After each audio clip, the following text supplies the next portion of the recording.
எடுத்த நாள் முதல் இந்த நாள் வரை வண்டியை விடவில்லை. வண்டியை வண்டியை வண்டியை வண்டியை அறிவு இல்லையா? வண்டியை திருப்பி விடு.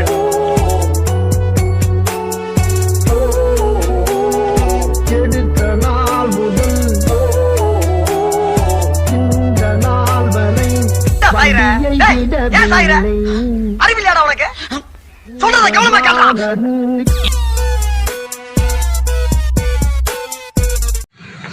இந்த மாதிரி நீங்கள் எடிட் பண்ணிருந்தீங்கன்னா இந்த வீடியோ ஃபுல்லாக பாருங்கள். This video sponsored by Mod. கெயின் மாஸ்டருக்குள்ளே வந்துட்டு கிரியேட் கொடுத்து கிரியேட் நியூன்னு கொடுத்துக்கோங்க. அதில் 16:9 கொடுத்துக்கோங்க. என்னோடய எல்லா வீடியோலையும் பேக்ரவுண்ட் வச்சுருப்பேன். இந்த வீடியோவில் பேக்ரவுண்டுக்கு பதிலாக தான் இந்த வீடியோவே வச்சுருக்கேன். மீடியான்ற ஆப்ஷனை சூஸ் பண்ணி உள்ள கேமரா ஃபைலை சூஸ் பண்ணோம்னா உங்கள் மொபைலில் எடுத்த வீடியோலாம் இருக்கும். நீங்கள் போய்ட்டு பார்த்துக்கலாம். உங்களுக்கு எந்த வீடியோ வேணுமோ நீங்கள் ஆட் பண்ணிக்கலாம். சாங்ஸு டைலாக்லாம் நான் ஏற்கனவே டவுன்லோட் பண்ணி வச்சுருக்கேன். நீங்களும் டவுன்லோட் பண்ணிக்கோங்க. ஃபர்ஸ்ட்டாக நம்ம அந்த வீடியோவை எப்படி எடிட் பண்ண போகிறோன்ற ஒரு ஐடியா நமக்கு இருக்கணும். சின்ன சின்ன மைனட்டான எடிட் தான் நமக்கு அந்த வீடியோக்கான ஃபினிஷிங்கே கொடுக்கும். வீடியோ என்னமோ அவ்வளோதான்.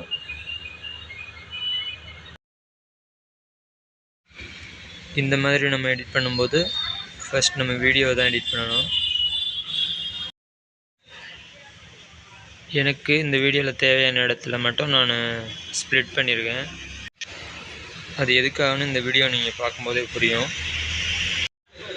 நார்மலாக வீடியோ எல்லாம் 1x ஸ்பீடில் தான் இருக்கும். என்னோடய வீடியோவில் பார்த்தீங்கன்னா நான் ஸ்பீடு கம்மி பண்ணியிருப்பேன் அல்லது கூட்டி வச்சுருப்பேன் கொஞ்ச நாள் தான். அந்த லேயரை டச் பண்ணி ஸ்பீடை டச் பண்ணோம்னா நம்ம ஸ்பீடை இன்க்ரீஸ் பண்ணிக்கலாம் அல்லது குறைச்சிக்கலாம். என்னோடய வீடியோவில் ஸ்பீடு எவ்வளோ வச்சுருக்கேன்னு நான் உள்ளே போகாமலே வெளியிலேருந்தே பார்க்க முடியும். இந்த கார்னரில் பார்த்தீங்கன்னா தெரியும். நீங்களும் தெரிஞ்சுக்கணும் அப்படின்றதுக்காக தான் அந்த ஸ்பீடை உள்ளே போய் அந்த அட்ஜஸ்ட் பண்ணுறதெல்லாம் காட்டுறேன். அடுத்ததாக வீடியோவில் எப்படி ஜூம் பண்ணுறது அல்லது ஜூம் அவுட் பண்ணுறதுன்ற மாதிரி எடிட் பண்ணுறது எப்படின்னு காட்ட போகிறேன். இப்போ ஸ்க்ரீனில் இருக்கிற மாதிரி நீங்கள் ஸ்டார்ட் பொசிஷனும் எண்ட் பொசிஷனும் ஒரே மாதிரி வச்சிங்கன்னா ஜூம் ஆகிற மாதிரி காட்டும். ஸ்டார்ட் பொசிஷன் மாதிரி எண்ட் பொசிஷன் இருக்கணும்னா இந்த ஈக்குவல்டுன்ற ஆப்ஷனை கொடுத்தீங்கனாலே ரெண்டும் சேமாக இருக்கும்.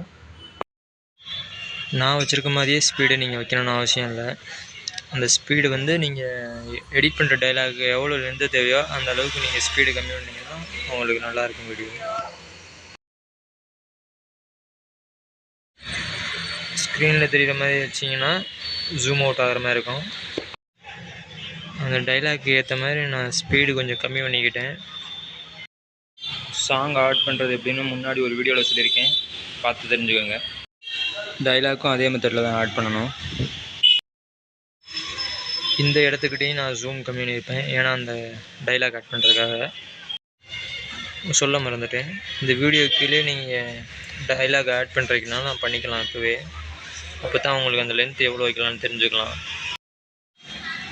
இந்த மாதிரி ஃபேஸை நீங்களும் ஜூம் பண்ண மாதிரி எடிட் பண்ணணும் அப்படின்னா இப்படி கண்டினியூவாக பாருங்கள்.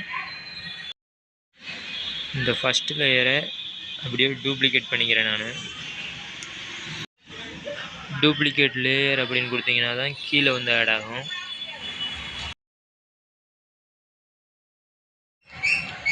அது வேணாட்னா நம்ம டெலிட் கூட கொடுத்துக்கலாம்.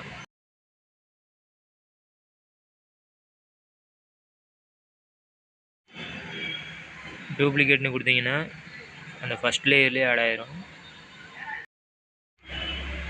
அதை கரெக்டாக கொடுத்துக்கோங்க.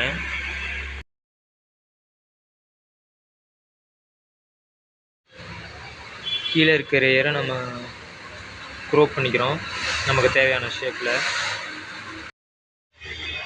வீடியோ பார்த்து பண்ணிங்கன்னா மட்டும்தான் கொஞ்சம் ஈஸியாக இருக்கும்.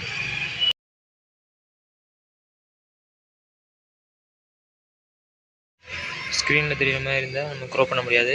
ஒரு ஸ்டெப் பேக்கில் வந்துட்டு க்ரோப் பண்ணோம்னா க்ரோப் பண்ண முடியும்.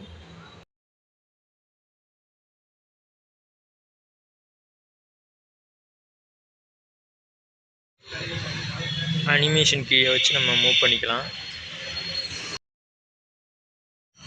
இந்த கீயை யூஸ் பண்ணோம்னா நமக்கு தேவையான இடத்துல மூவ் பண்ணி வச்சுக்கலாம். அந்த கீயை யூஸ் பண்ணிட்டு ட்ரிம்மும் பண்ணிடாதீங்க, ஸ்ப்ளிட்டும் பண்ணிடாதீங்க. ஃபஸ்ட்டு கீயை டச் பண்ணிக்கோங்க. எங்கே மூவ் பண்ணணுமோ அங்கே ஃபஸ்ட் லேயரை மூவ் பண்ணிக்கோங்க. அப்புறம் வீடியோவில் இருக்க ஆப்ஜெக்டை எங்கே நவுத்தணுமோ நவுத்திக்கோங்க. ஃபஸ்ட்டாக லேயரு, அதுக்கப்புறம் தான் மேலே உள்ள ஆப்ஜெக்ட். அந்த மாதிரி எடிட் பண்ணிங்கன்னா கரெக்டாக இருக்கும். லேயரை கீழே நவுத்தி மேலே ஆப்ஜெக்டை மூவ் பண்ணிட்டீங்கனாலே மேலே ஆட் ஆகிக்கும். எடிட் பண்ணையில் ஏதாவது தப்பாக எடிட் பண்ணிட்டோம்னா இந்த அம்புக்குறியை கொடுத்து பேக்கில் வந்துக்கலாம்.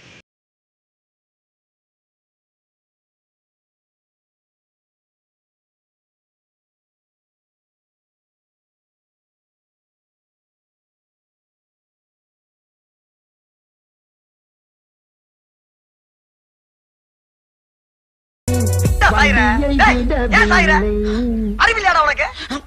சொல்றத கவனமா கேளு. இந்த கீயை வேணால் நீங்கள் ரிமூவ் பண்ணிக்கலாம்.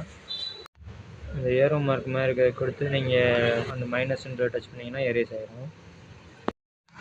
ஆனால் அதை நீங்கள் பண்ணுறதுக்கு பதிலாக நீங்கள் ஃபஸ்ட்டே கரெக்டாக எடிட் பண்ணிக்கோங்க. நீங்கள் செட் பண்ண கீ அதுக்கேற்ற மாதிரி அட்ஜஸ்ட் ஆகிக்கும்.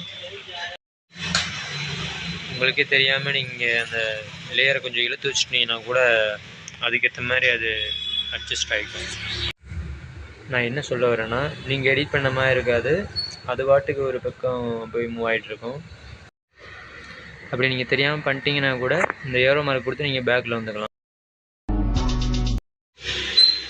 ஆல்ரெடி நான் வீடியோ சேவ் பண்ணியிருக்கேன், உங்களுக்கு காட்டுறதுக்காக தான் நான் திரும்ப சேவ் பண்ணுற மாதிரி காட்டுறேன்.